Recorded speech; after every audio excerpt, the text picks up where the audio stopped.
4 separate cases. 2 of the cases are super old, not accurate, not true.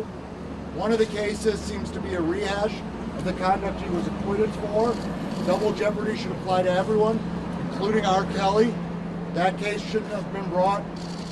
And the last case is a case that involves some allegations in the late 2000s. I know the police have been aware of those allegations. They investigated that.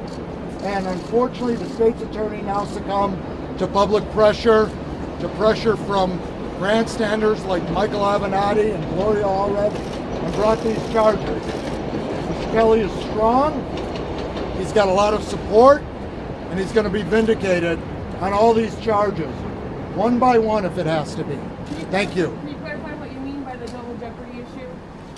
Sure, he was prosecuted. One of the cases appears to involve the same girl who was allegedly on the tape. Is that the Avenatti tape? That's, I haven't seen Avenatti's tape. I wonder why Kim Fox isn't investigating him for disseminating child porn and watching child porn, which I'm sure he's done many times. Are you saying this new charge involves the same alleged victim from the last charge? One of the charges appears to involve the same alleged victim from the earlier case, and double jeopardy should bar that case, and he won that case. A jury heard the facts of that case, a jury acquitted him, fair and square, it's over. Sir, don't you think the state's attorney's office has looked at that and considered double jeopardy before it went ahead and charged the case? So the state's attorney has brought different charges now. So before they charged child pornography, now they're charging what supposedly is shown on the tape, but it's the same thing, and double jeopardy should apply. You said it's the same alleged victim. Is it the same tape as the previous case? I've never seen the tape. I've never seen whatever tape he claims to have. I had a discussion with the state's attorney's office earlier this week. We were supposed to meet next week and have a discussion about what they had. I was going to be allowed to address what they had.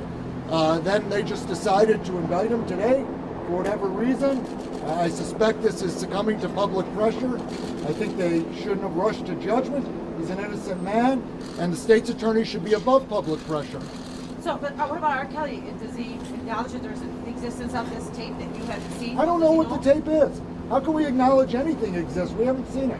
No one's shown us the tape. No one called up and said, would you like to see it? No one said, can you verify? No one said anything. They're walking around, they say a tape exists. People can say whatever they want. I don't know anything about any investigation in New York. I haven't talked to anyone in New York. Part of the problem with all of this is that a grand jury investigation is supposed to be secret.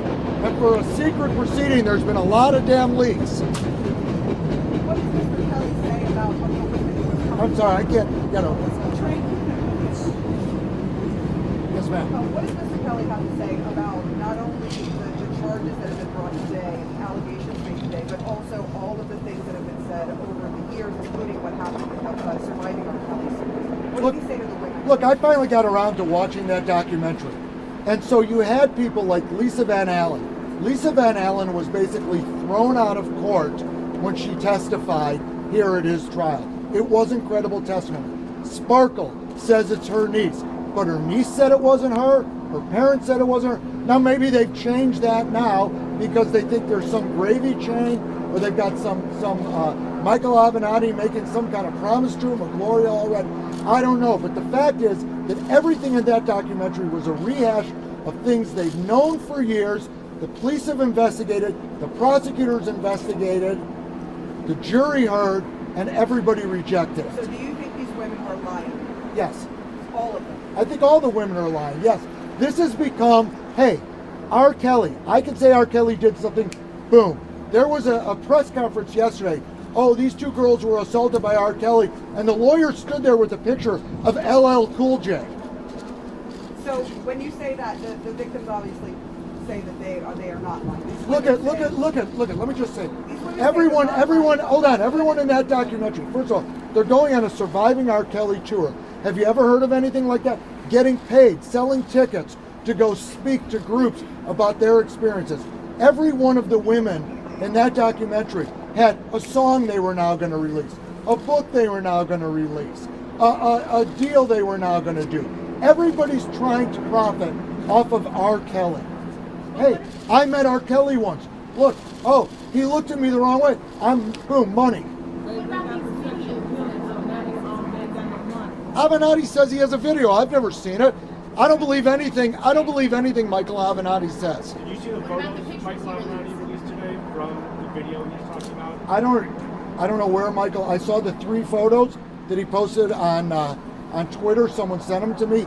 He blocked me from his Twitter account because he's a coward, and he apparently didn't want me to see what he posted. What did you think about those photos? Were those R. Kelly on the photos that he posted? I don't know if it's R. Kelly or not on those photos, but anyone can have photos. I don't put any credence in anything. He says it was from the new video, the newly unearthed video that he handed over to the state's attorney's office. He made the announcement. I think that if he had video, give it to the state's attorney's office.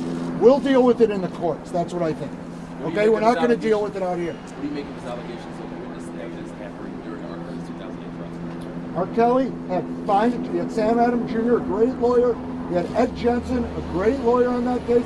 They picked a jury. A jury heard all of the evidence, and the jury acquitted him. That's what I know about the 2008 case. Okay? Thank you, folks.